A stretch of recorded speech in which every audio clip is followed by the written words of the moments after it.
Thiruvananthapuram medical college ക്യാമ്പസിൽ ഈ മാസം 3-ന് ആരംഭിക്കുന്ന ആരോഗ്യ വിദ്യാഭ്യാസ കലാവിന്യാസമായ മെഡെക്സ് 2017ന്റെ അവസാനഘട്ട ഒരുക്കങ്ങൾ തകൃതിയാവുന്നു. 2.25 ലക്ഷം ചതുരശ്ര അടിയിൽ ആധുനിക സാങ്കേതിക വിദ്യയുടെ സഹായത്തോടെ ഒരുക്കുന്ന മെഡിക്കൽ എക്സിബിഷന്റെ ഉദ്ഘാടനം മുഖ്യമന്ത്രി പിണറായി വിജയൻ നിർവഹിക്കും. ഒരു മാസം നീളുന്ന മെഡെക്സ് ആരോഗ്യ കേരളത്തിന്റെ ആധുനിക വൈദ്യശാസ്ത്ര മുഖമുദ്രയായി മാറുമെന്ന പ്രതീക്ഷയിലാണ് സംഘാടകർ.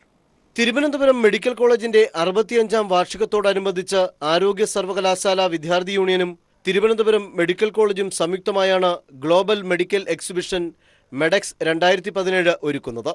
ഈ മാസം 3-ന് ആരംഭിച്ച് 31-ന് അവസാനിക്കുന്ന ആരോഗ്യ വിദ്യാഭ്യാസ കലാവിന്യാസത്തിന്റെ ഒരുക്കങ്ങൾ അവസാന ഘട്ടത്തിലാണ്.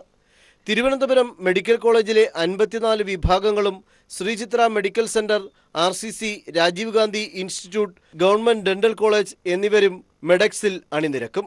ജീവന്റെ തുടക്കം, മരുന്നുകളുടെ ചരിത്രം, ശരീരത്തിലെ അവയവങ്ങളും പ്രവർത്തനവും എന്നിങ്ങനെയാണ് പ്രദർശനത്തിലെ ആദ്യ നിര.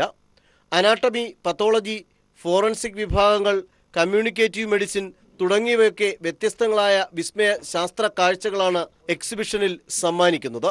Virtual reality, live surgery, time machine, eyeball, അന്നനാളത്തിലൂടെയുള്ള യാത്ര എന്നിങ്ങനെ പോകുന്നു ശാസ്ത്ര വിഭവങ്ങൾ വേറെ.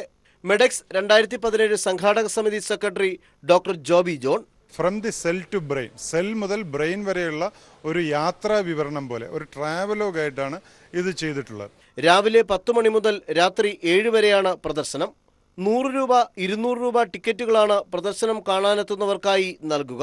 മനുഷ്യ ശരീരത്തിലെ വിസ്മയ കാഴ്ച എല്ലാവരിലും എത്തിക്കാനായി തിരുവനന്തപുരം മെഡിക്കൽ കോളേജിൽ എക്സിബിഷൻ തയ്യാറാവുകയാണ്.